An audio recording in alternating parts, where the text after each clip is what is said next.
Welcome to the Draft Stack. Jordan is back. Um, we are I still can on talk Eurobasket.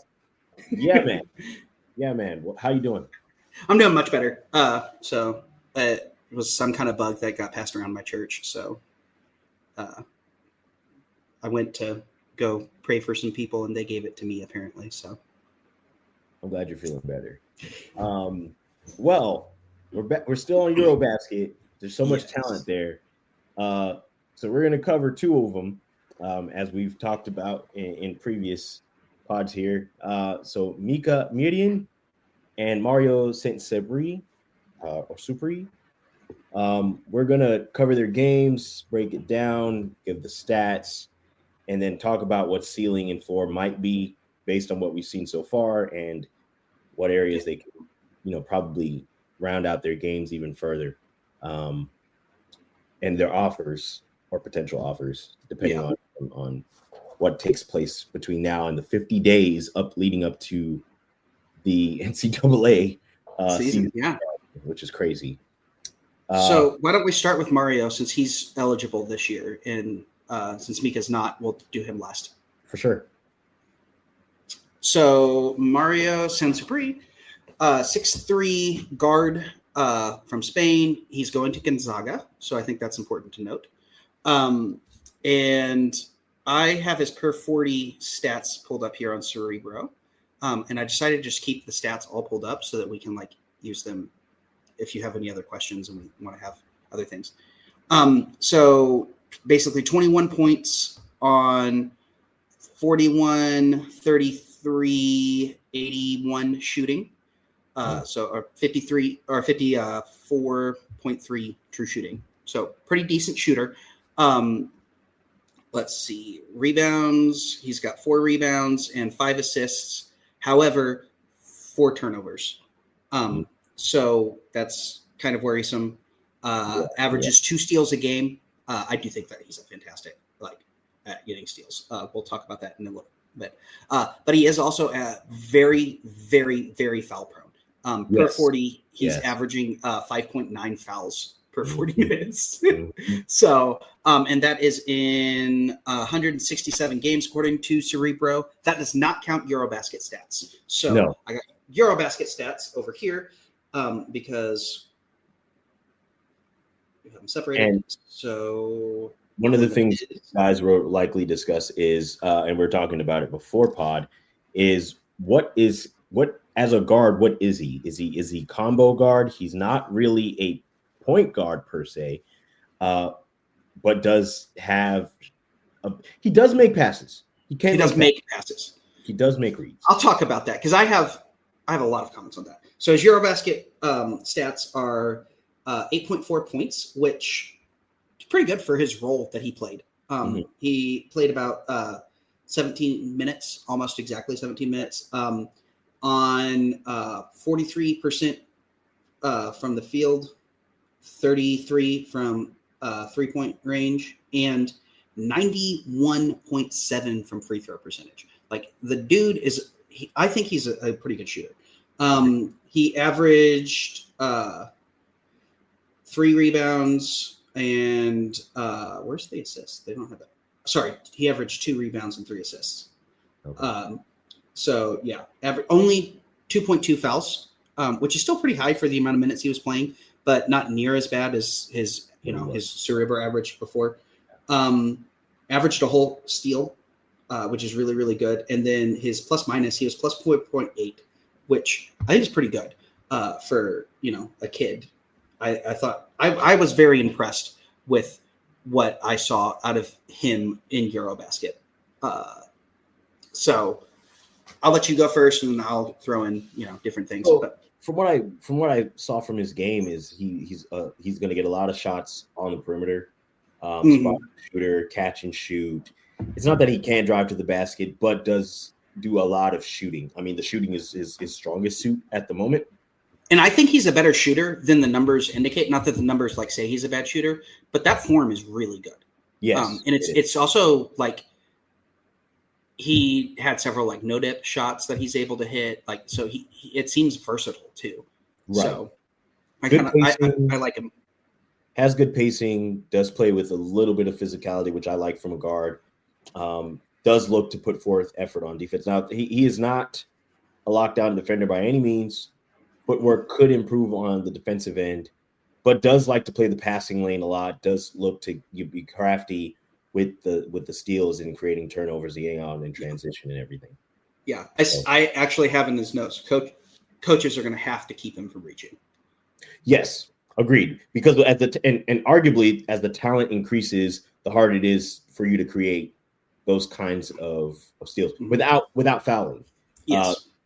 Players are just way too crafty, too talented for you to reach and not get a foul call, especially with the way the game is called now.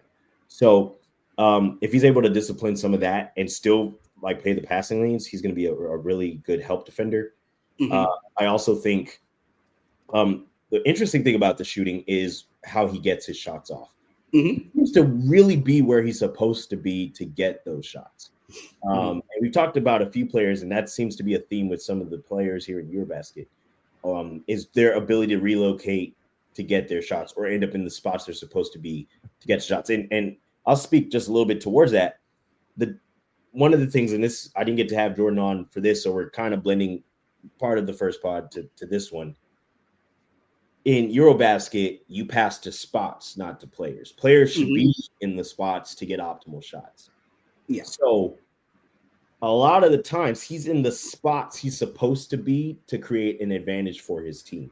Now, I'm intrigued to see what that looks like in a Gonzaga offense, and what that adjustment is for him. I do think he gives them good shooting, though. Did you think this, talking about his passing, since we're on that, did you feel like from watching him, I feel like he's better at passing like triple threat off the catch, even like he's really quick at making decisions. Yes. And I felt like he's better from the triple threat than he is from like live dribble. I agree. And so it kind of reminded me a little bit of D'Angelo Russell with that, where it's like which is what I think limits some of the point guardness of him. I would say also, in addition to that he makes quick decisions as a secondary connector. So like somebody passes him the ball, the processing speed to find the next guy that's open. He had some really brilliant tip passes. Right. He had a tip pass that was it was a tip pass that was a skip pass. It was really cool. So I don't know. He has some very interesting passing, but to me, it didn't scream point guard passing. No, and I think that's the thing. I think he's more of a combo guard than he is a point guard, which is okay. I will say that some of the question marks maybe around, because he's 6'3", is he big enough to play the two, considering what the size range is at the two? Now the shooting may help, right? Like that, his ability to stretch the floor, his ability to shoot the ball can help with him playing the two spot, because he's not. And I just think the way he plays defense negates some of the height problems. Agreed. He's really good at like getting down under people. I don't think he's like super skinny too. No. Like I don't think that he's losing that.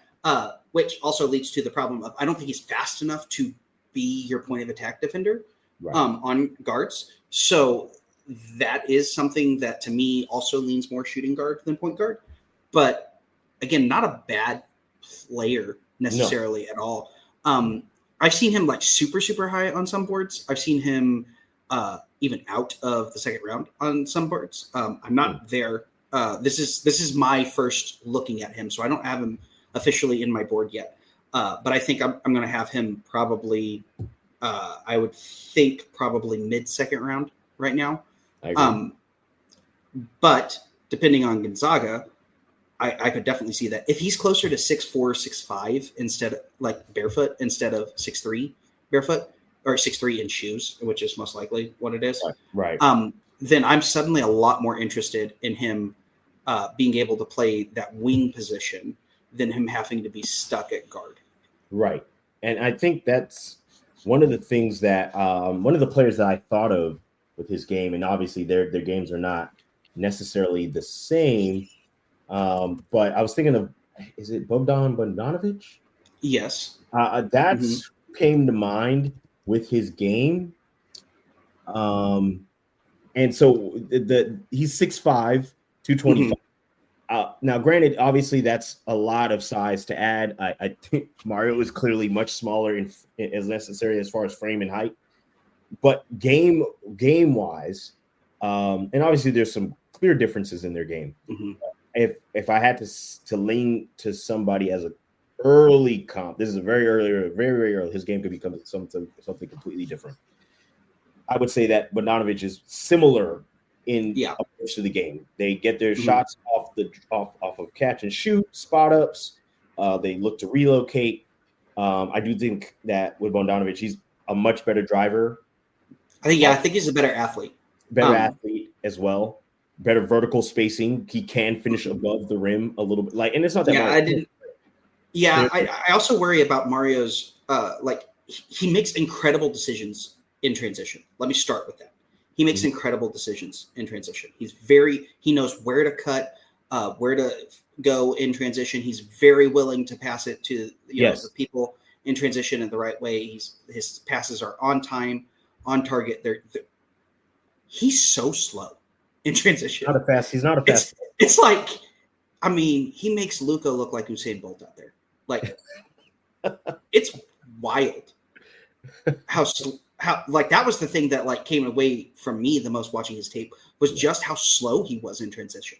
And it was almost like when he was beating people back, I was like, what did they do wrong for him to beat them? He's that slow.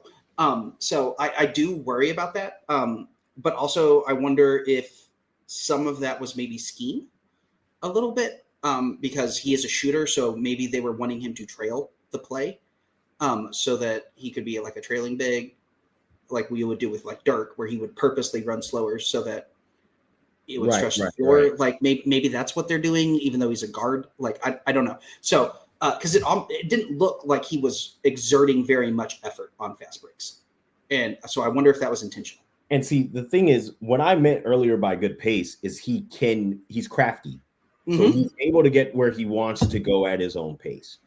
He is not a blur at all. That's a blessing and a curse too, because some of his slow Euros and all those things where he fakes people out and very slowly gets under the rim and everything. Some of those look awesome in Europe, where they don't have the same kinds of rim protectors that you have in the NBA. Guards, exactly point of attack. And so you look at Milos Theodosius. That's the perfect example. He struggled so much when he came over because those tricks didn't work anymore in the NBA, which also he was already 37 when he came over. He was old when he came over. But that's something that I worry about with his transition, which I think it'll be good for him to go to Gonzaga because, agreed. We're going to get a little bit more. But that's the same problem that we're having. Even look at Scoot Henderson. Look at his rookie year, because he came from the G League, where, which I thought was that's a good way for him to learn to deal with men. But anybody who could protect the rim really good isn't in the G League. They're in the NBA, because they can protect the rim. Right. The whole reason you go to the G League is because you can't protect the rim. So it's kind of interesting to see this weakness. And I'm just wondering, can he make it work? Because a lot of those tricks are not going to work in the NBA, but he's super crafty. And everyone said the same thing about Luka, about those tricks not working for Luka, and they do for Luka. So we'll see if he can figure out the way to do it. He doesn't have the same physical dominance, so that worries me. And I'll just say it. I said it before. It reminds me a whole lot of watching Kasparas Giannakis again. Yep. And so the same concerns are there. However, that also means the same strengths are there. Agreed. Where the upside of him having lottery upside is there, because he does have these flashes of things where you're like, oh, that's amazing. I need that on my team. Right. And so it is going to be very interesting to see where he goes in Gonzaga. I actually love the fact that he's in Gonzaga, because in a better spot, in my opinion. more exposure too. We're actually going to get to see him play. The problem with European prospects is you have to factor in the context of, well, they're not allowed to play. He's going to get to play in Gonzaga. So we're going to get these questions answered. So I'm really excited about that. And I don't see him higher than mid-second round just because of the talent in this draft class upcoming. Mm-hmm. That's no knock on him. That speaks to the quality of this particular draft class, the athleticism, the amount of players that are two-way guys that are elite. And I would argue elite athletes. I could be wrong about some of them, and to some of them, that's their calling card is being an elite athlete for some of them, if we had to be honest. But and that's funny. That's a perfect segue to the other player. That actually is a great segue. And he's got a lot of what we I'm sure you've heard this cojones. He's got a lot of enough to him. Miikka, he's got aura. That was what Nick was like. He's just aura farming. Well, he's got a lot of aura to farm. the dude has it. Whatever it is, he has it. Fully has it. I mean, per 40 stats, if you don't mind, are 16.4 per game, 57. Are you sure? Let me see. Hold on. Do you have? I have 19 per game. Do you have 19? Let's see. 19.3. I'm looking at AZ Prep. That's why. Yeah, I'm doing all of their games total. So he's got 60 games total for Cerebrum.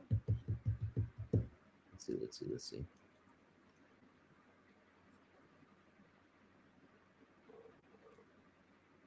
Let's see. Huh.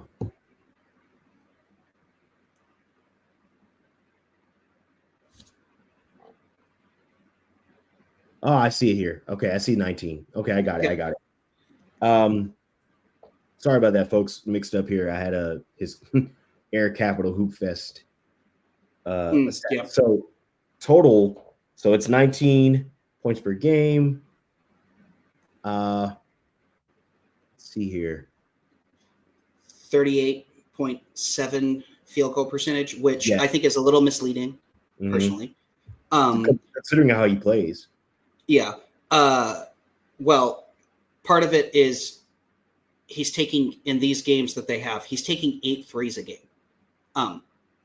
And that's just not how he played in Finland. And obviously, like in Eurobasket, if he plays more like he does in Eurobasket, that's a much more interesting player. It is. So because he's taking 8 threes a game and he's only shooting 26% off of the threes. Right. That's what I do too. And then the free throws is 50.8%. Which is intriguing to me, considering. I mean, he's shooting that many threes. If his free throws are bad, he should not be shooting that many threes. Like that's just I'm a little confused by the coaching decisions here, because if he plays like he did for Finland, this is a totally different kind of player. It is. And so he averaged 11 rebounds a game, or per 40, 11 rebounds per 40, 4 offensive rebounds per 40. Like that's a lot. Yeah. And then 2 assists. Now it is 4 turnovers. He's very turnover prone. But he averaged 2 steals and 2 blocks per 40. And again, 6 fouls. So pretty foul prone. And again, I just think he's very different. And we'll look at his Eurobasket stats just to show the difference between the two. Substantial. His Eurobasket stats are, come on, African internet load. Okay. Eurobasket stats are 6.6 points on 60% from the field, 87.5% from 2. 87.5% from 2. Nuts. His 3-point shooting, 35.3%, which is not bad, but free throw is still 46.7. I think that's the kind of shooter he is. He's not a shooter. He averaged an offensive rebound per game, and he's only averaging 11 minutes. So 1 offensive rebound every 11 minutes is nuts. Yeah, it is nuts. So averaged 2 2 rebounds a game, averaged 2 fouls in 11 minutes, which is why he didn't play more. He actually didn't record an assist the entire tournament. So that's something. And, he was a 0.1 plus minus. So he was not like, some amazing efficiency thing, but no. He was 17 playing in Eurobasket. And I think what's interesting about him is 6'10", 210. Not 7 foot, I thought. I have 6'10" here from Eurobasket. Oh, okay. I thought he was actually 7 foot, but okay. But I think one of the things with him is where he plays. That makes my comp for him fit better, so that's fine. Plays above the rim. Understatement. The offensive boards are insane. I mean, he's relentless. And I think one of the biggest upsides is I don't think he's fully grown into his body yet. Which saying he plays above the rim is like saying I'm pale. Okay? That's an understatement. Like, the dude jumps like crazy. Everything. He tries to dunk everything. He has his nipples over the rim. Like, it's just nuts. It's crazy. And he really tries to get offensive rebounds, to get putbacks. There's a lot of hustle. He's incredible in transition. Yes. Even with the ball in transition. Using his long strides to get around people. Yes. It is very, very fun to watch. I do think if I had to say to speak to your comment about his ability to stretch the floor and the call for him to shoot threes, I think that's the skill that's going to open up the lane much further for him. If he can string some consistency from the 3-point line, that opens up lanes for him to continue to use that athleticism at the rim. Okay, let me give you my comp as a counterpoint to that. My comp for him is Brandon Wright. Brandon Wright was supposed to be that guy, that stretch big, all these different things. Showed up in Dallas, and Dallas told him to quit shooting threes. And he suddenly leads the league in dunks. It completely changes his entire career trajectory. Yeah. Where he suddenly becomes this amazing pick and roll option, and it changes. He goes from basically having to sign this last chance contract in Dallas to he plays for another 6 years, I think, after that. Like, it totally shifted his entire the rest of his career by changing his style of play. I think he is closer to late career Brandon Wright, or from Dallas on Brandon Wright, than he is to someone like Kristaps Porzingis, which is what he's trying to play like right now. Which, if you look back at some of the tape from young Porzingis, the games, a lot of around the rim, a lot of dunking, a lot of above the rim aspects. Obviously, Porzingis could shoot the three, which is why the term unicorn got thrown around a lot for bigs who can stretch the floor. I would say that it is when he gets to the league, depending on what his height, when he eventually grows, what his height ends up to, he is definitely going to be a forward. But I do think because of his size, one of the things that I think I'm most interested in, and I think I always am, so anybody who's watched this before knows, his defensive tools, the physical tools defensively are outrageous. I just think that he can switch really well. Yes. I don't think he's an incredible rim protector. He's not a bad rim protector. I just don't think he's incredible at it. But I think good chase down. Yes, very good at chase down. Inside blocker. Yes. But I do think that he the wingspan is definitely a plus. Like I'm not sure how much of a plus, but it's a plus. I think he's very good at shifting his feet. I do think that there's a lot that he does, again, even on transition in defense, like just cutting off cutters from getting into good position. So as a former big man, and I say that as I grew up in Nigeria, and despite all the Nigerian NBA players, Nigerians are not very tall. Like Nigeria is 2/3 of the United States population. So there's just enough people that eventually someone's going to be tall. But the average height, like Nigeria is like the 9th shortest country in the world. So I was 5'9", and I was a center in Nigeria growing up. So, as a former big man, though, he does all the big man things correct. Right. So I really do like him. And to give that the problem is he doesn't have any heft. Well, no, and see for that wingspan, 7'2" or 2.2 meters. One of the things for me is a guy who's already that big with that kind of wingspan. You hope he's able to be switchable. I mean, the whole league is forcing, not forcing, but that's just the trend of players with that size being able to switch. If you can't switch, it hampers how much you can play. So he does a lot of this stuff well, which to me, at the age that he's at, there's so much ceiling height to what he's able to do in potential. I hope he's able to string the aspects of his games that we talked about. He plays above the rim, which we said was an understatement. I would love to see him shoot the 3 ball more consistently with more flow, with more like rhythm, and be able to put the mechanics together. Hope the free throw shooting is something that improves, because the way that he plays the game would indicate that he's likely going to receive contact at the rim. So for sure, in order for him to really actualize his talent at the rim, because I'm not saying he even has to shoot. If he's shooting 32% from 3, that's still enough for him to open up space for him to get to the rim. So the idea is, if he's able to do that, the hope is that he's at least able to move the free throw shooting to closer to 75%. I'm not even asking for 80, because 80 is starting to get into elite territory. But I think also some of it is his form, like watching his free throws. I didn't love the form, but I'm not a shot doctor, but I didn't love the form.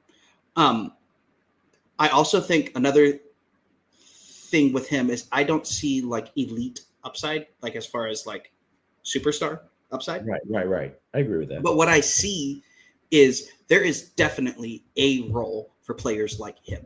You can look at, I used Brandon Wright, but let's use a more modern example. Every team in the league wants Larry Nance Jr. on their team. I can agree with that. We talked about it earlier. He's like a taller Brandon Clark. We had said, I want him in Arkansas. You had said Gonzaga, and that made me think Brandon Clark. Like he's, great fit. So there are a lot of things that he does where it's like, okay, there is a role for that in the NBA. He might not be a superstar, but he's going to have a career if he can keep on this trajectory. He's going to have a career. And him filling out is the other, as like him just getting like growing into his body, getting a little bit stronger, adding more like width or size to his frame is going to do wonders for his game. Now, I do think, one of the things that maybe we didn't really talk about is he can handle the ball on the dribble to some degree. He's respectable. And so I do think that's where his high turnovers come from, though. I think he tries to do too much sometimes. Right. He could simplify his game a little bit. He could be a little more simpler with how he's going to get there. I'm really confused by because he had how many assists? I mean, he averaged 2 assists per 40, and then he didn't have a single one in Eurobasket. So I am a little confused why there weren't more assists in Eurobasket. Just because he has the ability to dump off. Now, I didn't watch every minute of Eurobasket. Maybe he just never got the chance to give, a good dump off. Like that's totally possible with the limited amount of minutes that he did play. Minutes played, right. And I don't want to be judging too harsh on that. Considering who was really lighting up for Finland. There wasn't really. Didn't he have 40 points in 21 minutes?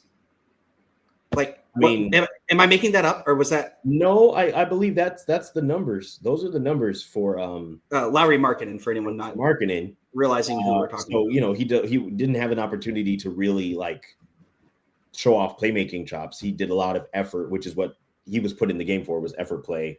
Yeah, basically, if Lauri missed, he put it back. So it was 1-2 punch there, and they came. They played in the third place game. So they hung around. They had a lot of talent to get as far as they did.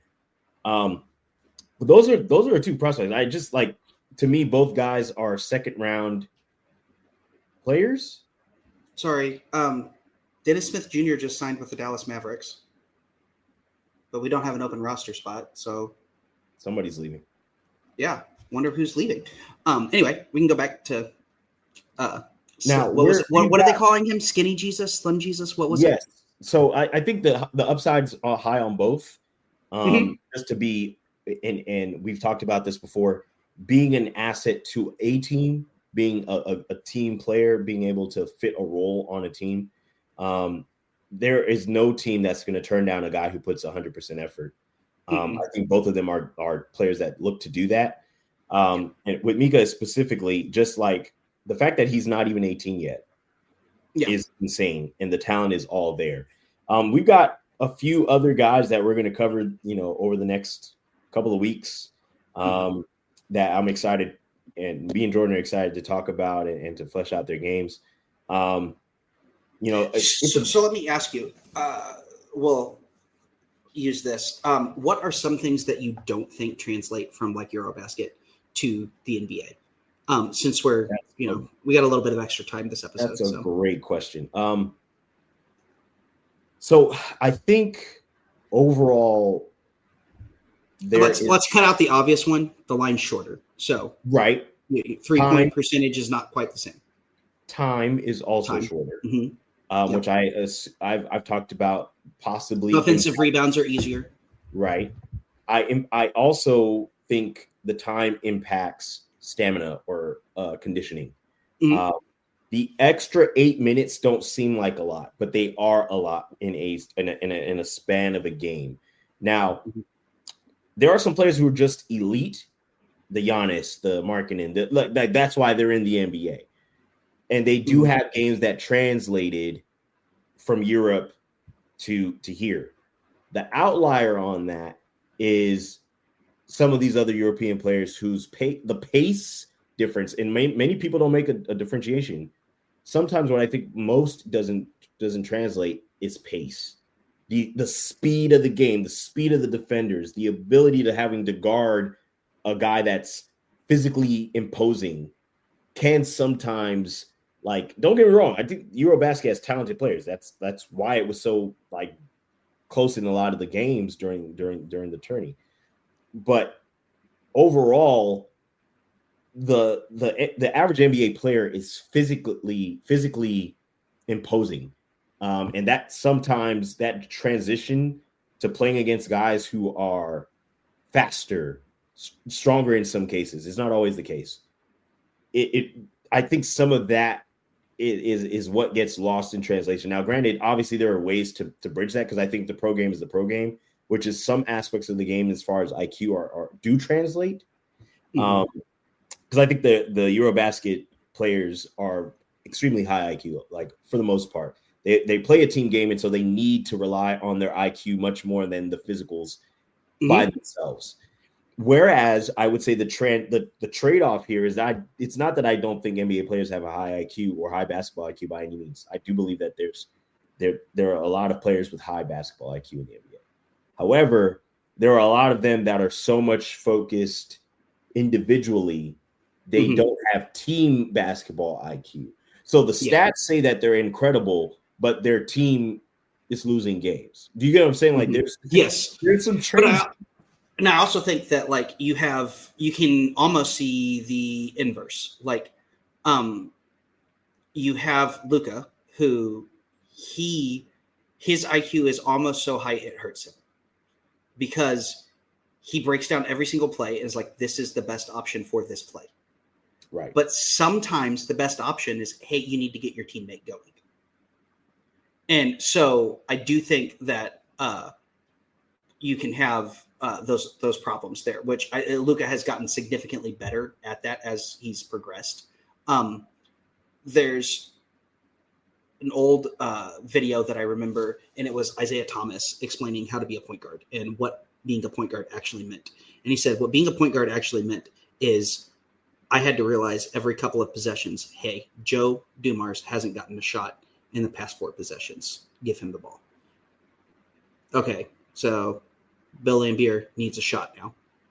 He's like, that's what being a point guard is. It's not just making the right decision in the right play. It's, hey, this guy needs the ball so that he will be engaged on defense. Right. And so that was something to me that I've taken as like, okay, that's what it means to be a point guard.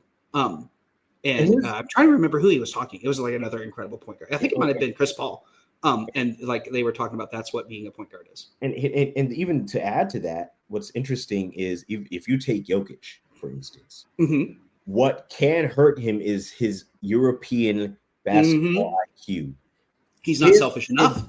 The Nuggets, and this is we typically cover prospects and everything, but we're just talking about just like the European what translates, how it translates. And so one of the big things that takes place is a way to shut down Jokic is to shut down his teammates and their ability to be effective.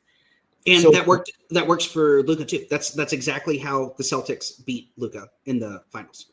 Right. And that's exactly how the Clippers did it every year when they shut him down.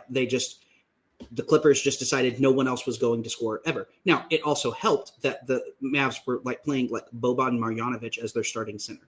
Right. So like they didn't, the Mavs were not doing themselves favors to beat the Clippers, but that was that's kind of the only way you can do it with Jokic. Is you got to be like, okay, so Jokic has to do it by himself.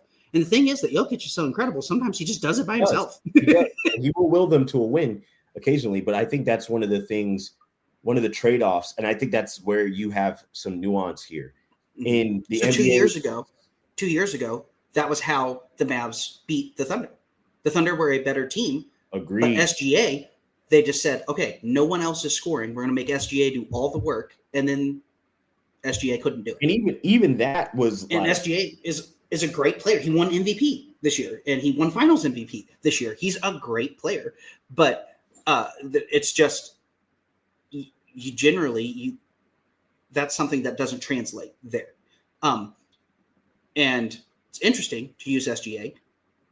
He learned that through that series, and I think that's why he won MVP this year. I think that's why like that series changed his whole viewpoint. If you looked at Anthony Edwards, same thing. They said go ahead and create. In fact, the Mavs just said, we don't think you have an advantage if we don't give you someone to dish to on a drive and dish. So we're not even going to switch Derek Lively back off of you. If you switch to Derek Lively, we're just going to let you try to take him on an island, and we're not going to help. And Anthony Davis couldn't beat that. So Anthony Davis came back and became an incredible shooter this year. So I think it's not that when we're saying that this is where people are as prospects, that's where they're going to be. You're always going to be continually developing your game. But we believe there are advantages to each approach. I will say that, and I've felt that European prospects that come and go to college maybe have an IQ leg up because they've been playing against grown men since they were like 15, 14 years old. So their understanding of the game makes sense to them from a coaching perspective. The difference is understanding the pacing. And I would even say that the NCAA maybe is closer to what they're used to as far as deliberate pace, deliberate defense, deliberate focus on team play that is similar to the Eurobasket. There are some clear differences, whereas the translation to the NBA can be a little bit different in transitioning to get accustomed to what that looks like. So there are trade-offs to both. Yeah, we're talking about comparing NCAA prospects. Like I struggle with European prospects by sometimes looking at too much efficiency and thinking that efficiency is going to automatically translate, because the game is more efficient in Europe sometimes. So I'll use Anthony Edwards since we just talked about him. I was very low on Anthony Edwards because Anthony Edwards only shot 29% from three and shot 40% from the field. Like I was just like, he can't score. He's just not, he's an athlete, but he's not a scorer. Obviously, he is a scorer. Like he's figured that out, and he can be efficient. Yes. And so we have to start adjusting. So want to believe I don't make the same mistake that I did with Anthony Edwards. Now, to be fair, it was also the COVID year. Like that was a weird year to right. Yeah, of course.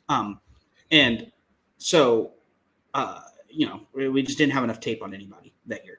Because I have a feeling that if Anthony Edwards had played a full season, we get a completely different picture on his efficiency.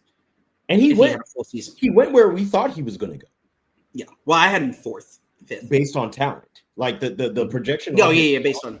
Is he went exactly where people anticipated he might go.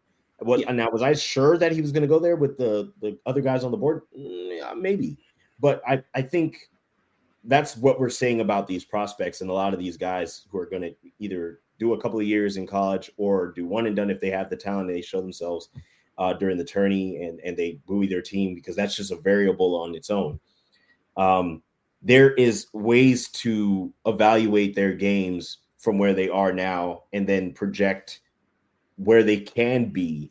And even if they don't necessarily meet the ceiling we think they're going to reach, if they're somewhere in the middle, that's still a very talented player that a team can use.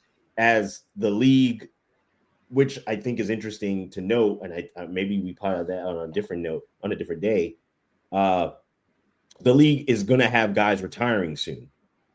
So as guys leave, there are going to be guys added, and that athleticism, that youth is going to shift kind of the pace of the game even faster, where there's plus and minus to that. I do think that the league is much faster than it has been in recent years. Over the last 5 years, the pace has gone much faster. And so I think it actually went down last year. Actually, we almost had gone so fast that I think it actually went down a little bit. Funny enough, I mean, even in the playoffs, if you look at the pace of the game during the playoffs and the teams that made the finals, I just think of just to pick on Miikka as an instance. Oh man, the type of player put him on either one of those teams. Effort play, guys that create extra possessions, stuff of that nature. Those are the guys that are going to be in the second round of this upcoming draft that are going to not him specifically, but yeah, those kinds of guys. Yeah, especially. So we're going to flesh out a whole bunch of stuff with this as we go through Eurobasket, and then we get closer and closer towards some other players in other places, and then also the NCAA with that coming up. I want to tease. Eventually, we're going to get to the fact that we've talked about this in the group chat. I want to have a podcast where we at least address what Mohamed Dabone has turned 13 for the 11th year in a row. So I want to address that. I'm not sure what kind of Jason Tatum sorcery is happening here, but I'm very confused how he's still 13. So we're going to address that at some point. But for sure. Thanks for the ones who hung out with us talking about these two players. Thanks for Jordan giving his insight and his IQ and acumen on all of this. I'm glad to be a host. We'll catch you guys on the next one. Yeah, we love talking hoops, and I love talking hoops with you here. I think we have good chemistry, and we see the game similarly, but also just enough different that it's fun. Yeah, exactly. We'll catch you guys on the next one. Peace. See ya.